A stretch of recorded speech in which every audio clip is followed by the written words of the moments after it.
For nearly 2 decades, Maurice Ogeta was the silent man at arms behind Raila Odinga, the bodyguard, aide, confidant, and an official shadow of one of Kenya's most consequential politicians. Ogeta. Bodyguard wa Raila.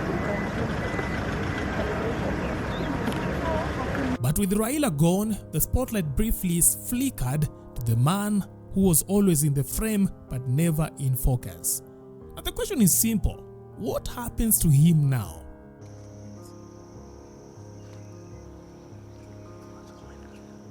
Let's rewind the tape, because Ogeta's story isn't some dusty commentary. It is the glue that held Raila's whirlwind together.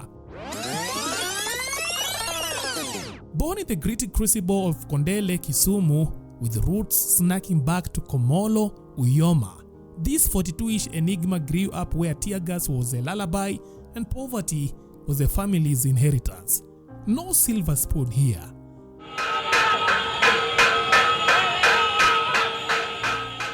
Ogeta's resume reads like a field manual for high-risk living. 25 years in elite security, fluent in more than 15 languages, German for briefings in Berlin, Russian for backroom negotiations with Putin, Arabics and Chinese for when diplomacy turns tactical.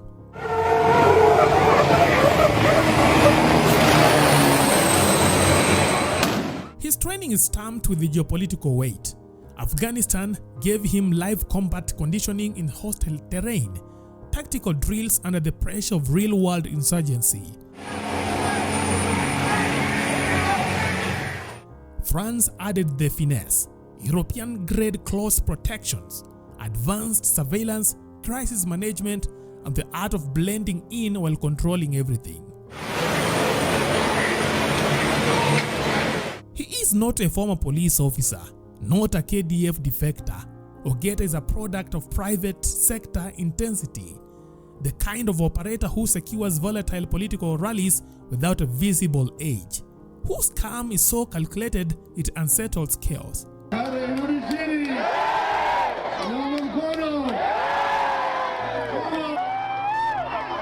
He doesn't grin, he doesn't flinch, and he doesn't blink unless it's necessary.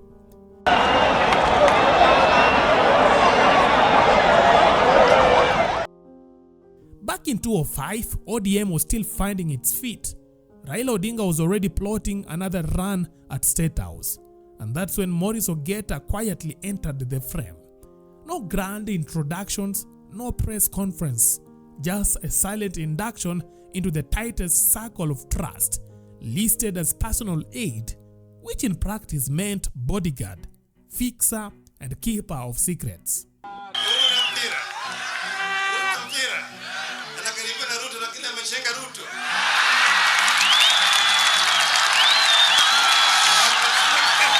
From then on, he is not just in the room, he is everywhere but invisible. In 2007, during the post-election violence, Ogeta is in the thick of it, always one step behind the boss. In 2023, he is weaving Raila through anti-government chaos, sidestepping tear gas, dodging batons, mapping exits before crowds even gather. For nearly 2 decades, he has been the shadow that moves just out of frame, close enough to catch a bullet, smart enough to avoid one.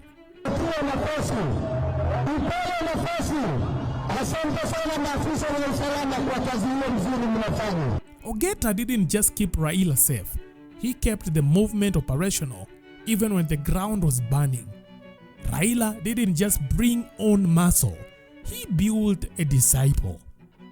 In Maurice Ogeta's own words, he says serving Raila was a masterclass in service, resilience, and patriotism. But it was more than that, by the way. It was boot camp for the soul, with Jacom as a drill sergeant. He took a sharp-eyed kid from Kondele and shaped him into a trusted right hand, forged not through ceremony but through chaos. Now this wasn't a bodyguard gig, it was something closer to blood.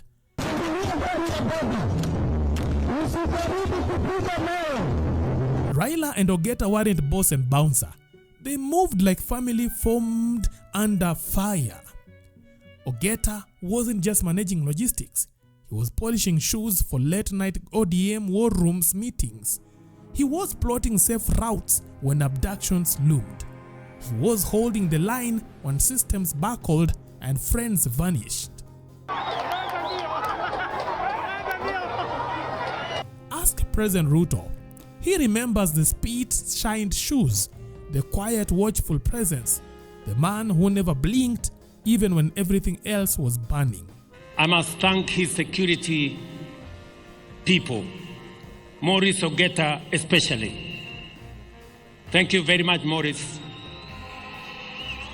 for standing with Raila always. I remember Maurice, in our days of ODM, this Maurice used to wipe our shoes when we came late from campaign. Fast forward to 2023, when his abductions happened, it wasn't just a scare tactic. It was the state's idea of a loyalty exam, complete with blindfolds and unmarked vans. In July that year, the country was on edge. Protests lit up the streets. Raila's securities were stripped without warning by Ruto, like a bad edit in a live broadcast. And then, Ogeta was gone. Nobody has been sleeping since Maurice disappeared from our vicinity. What I'm saying today is that those who have been praying for Maurice, God will uplift you. Snatched by plainclothes operatives, shoved into a DCI van, and driven straight into Nairobi's ghost zone. For 72 hours, no words, no charges, just questions and heat. Now the questions came hard and fast. What is Azimio planning? Where is Raila headed next? They grilled him like a roadside nyama choma, spitting threats between questions, and the most shocking part is, his abductors accused him of being one of them, a trained police officer. When they finally dropped him off, hooded, disoriented, dumped in Ruai, he didn't flinch. He said nothing, filed no complaint, no statement to the press. The High Court issued a habeas corpus just to remind the state it couldn't make people disappear on a whim. For Ogeta, that was routine. He stayed solid, steady, silent. Deaths have occurred in my family, all the misfortunes, but this one of disappearing and reappearing, it's the first time. Until October 15th this year, that was the one hit he couldn't shield. The one time the blow landed and broke something real. At Sri Tharayam Ayurvedic Hospital, the retreat where Raila sought relief for his eyes, a quiet echo of daughter Rosemary's own fight for sight. It is here that the final chapter begins. A now viral video captured it. Raila in a white robe and socks taking a slow morning walk on the tiled path. Ogeta trailing behind like a muscle with a mission. No drama, just rhythm until it breaks. Raila collapses. The heart gives out at around 8 a.m. By 9:52 a.m., it is official. So we are very sorry to inform that he is no more with us, and our very sincere condolence and praise for his family and for the Kenyan people.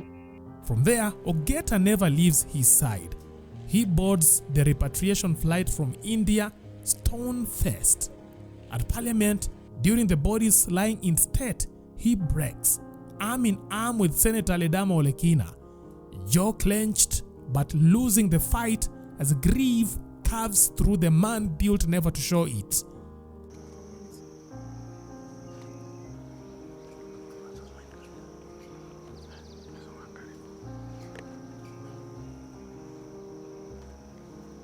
He is there at Nyayo Stadium.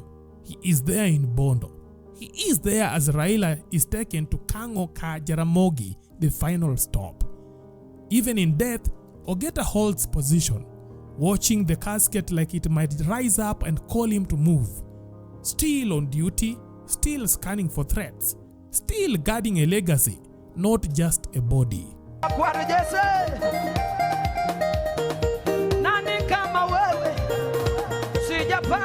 And then came the tribute, signed simply as personal aid. But what followed was no sterile farewell. It reads like a dispatch from the trenches, a frontline letter from a man who didn't just serve, he belonged. Jacom, the journey home has never felt this long, this heavy. For most of my adult life, I've had the singular honor of being by your side. You are a father, a trusted confidant, a friend, a demanding but inspiring boss. You didn't just give me a job, he writes. You gave me a masterclass.